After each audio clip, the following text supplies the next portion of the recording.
Ganitong sira, hindi na nagbabago yan, lalong bumibigong yan habang tumatagal. Lalong nasisira yun. Siyempre, nagtatry tayo mag-walk. Kahit may pain, mag-i-scratching yan kasi hindi na po bumabalik yung mga meniscus dati na nasira. Pag nasira yung meniscus natin, katagalan, mas mauuka po siya ng mas malala. Ito yung luma. Tignan nyo yung luma. Hindi ko muna titignan yun para... Ito yung luma. Tignan nyo ha, may space ha. May space dito, may space dito. May space dito, may space dito. Ito yung bago. Tignan mo kung may space pa rito. Wala na. Dito may space. Dito talagang nagdikit na. Dito naman, ang laki ng siwang. Dito, naglapit na naman ng todo. O ano ngayon? O, tingnan mo ha. Dito o, tingnan mo, may space dito. Hindi nag-abot yung dito. Ito naman, nagmaluwang. Ito, konting-konti na lang. Konting-konti pa. O, ulit. Dito, diin na diin. Dito naman, yan, konti na lang, konting-konti na lang, sapul na. Yun ang pagbabago. Kaya nga nasabi ko, pag nasira yung meniscus nyo, hindi na ho yan tumutubo. Kailangan lang dyan, adjust, aalisin lang yung ipit ng ECL, PCL, yun lang. Pero yung ano, yung ganyan, kahit nga presidente ng ano, di ba? Pero nagkakaroon ng ginhawa sa pag-adjust. Sa adjustment, o kita nyo, nung pumunta kayo nung first time, di ba masakit tuhod nyo? O, ano nangyari? O, nung una. Nakakalakad. O, nakakalakad. Yun nga yun eh. Hala ko. Siyempre, kailangan nyo lang mayanig-yanig yan dyan para matanggal yung ipit sa gitna. Okay. Anong gusto nyo? Ibalik natin sa dati. Hindi. Oh, kala ko.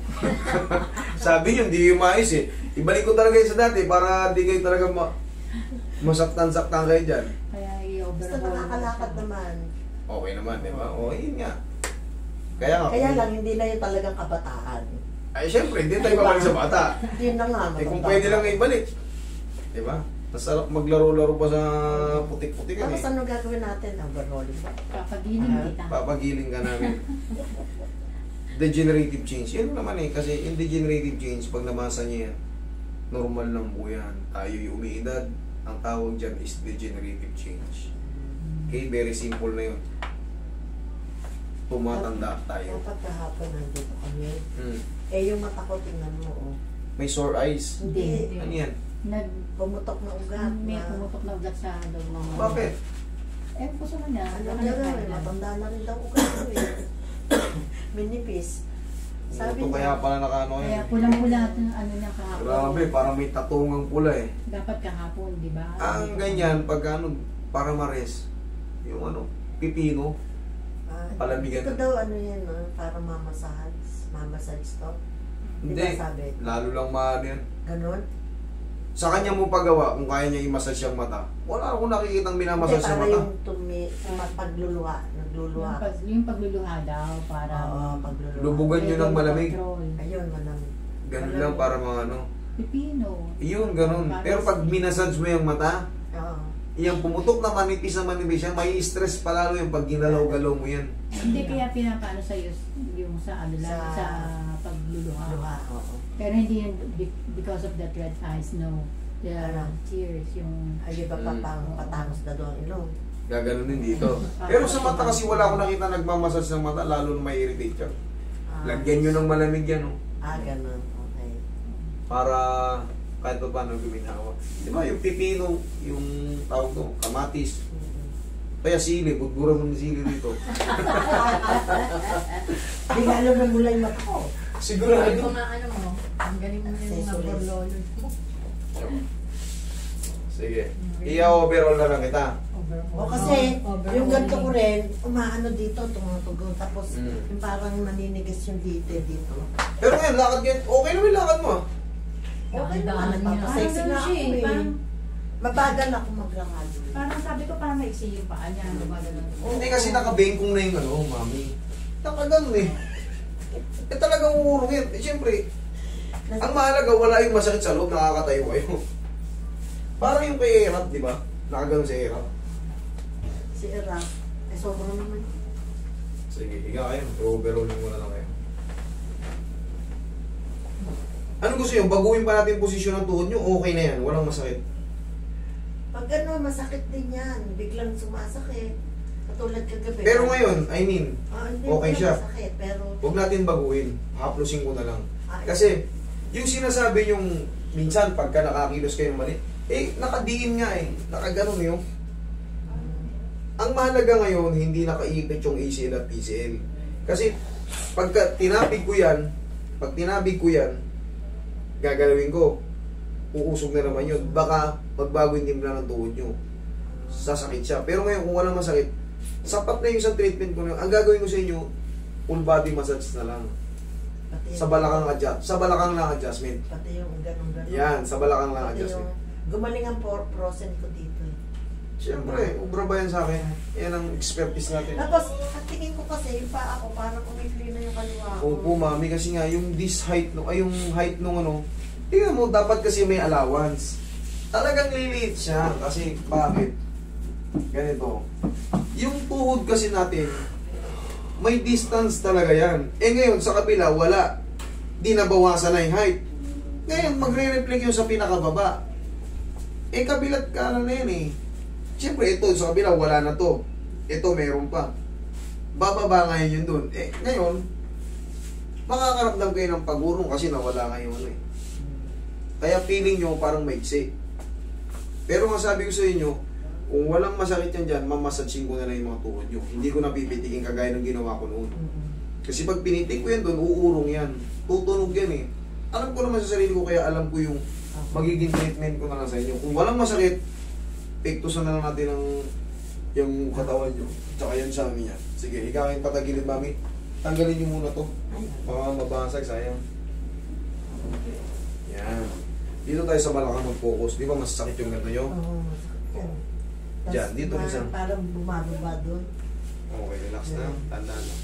Bumamanhid. Yan. Pag namanhid, ala na.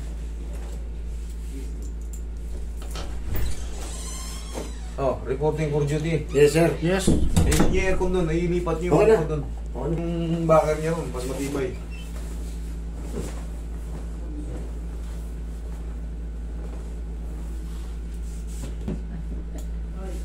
Tansya naman natin yung mami, yung diin sa edad. Alam ko na yung sa pressure ng ko, dating ng kamay ko. Kayang-kaya natin yan. Kaya natin patulugin yan kahit magaan lang.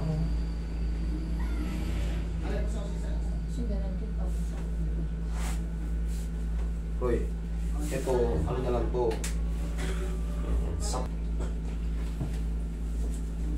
Mami, ito magme-maintenance na kayo. Sa isang buwan, kung medyo papaaray na, reset isa. Kada buwan isa. Pero kung kung lumalabas kayo ng bansa, tsaga-tsaga, alam mo na, sarili yung haplos ng pagmamahal nyo na muna. Para hindi lumala yung mga spasm. Kasi pag umidad talaga tayo, normal na yung degenerative change o yung pag-edad, humihina yung mga joint. Kaya kahit pa mano, mas maganda kasi yung nai-align muna bago i-massage. Okay? Kasi parang logic lang yan, naka-dislocate. Massagein ko lang massagein. Hindi ko inayos yung nasa ganun pa rin, sasakit pa rin yung maligid nun. Ganun lang yun. Pero dito, hindi na kailangan Ngayon, hindi na kailangan. Kasi, yun di ba, inanong ko na ito. Bilis ko pa ganun. Bilis yung mga ganun. Hindi maganda. Taas na yung balakang yun. Yan. Okay na? Boss, gulo na pero doon. Magkakaroon yun. Be. Relax lang. Inhale. Exhale.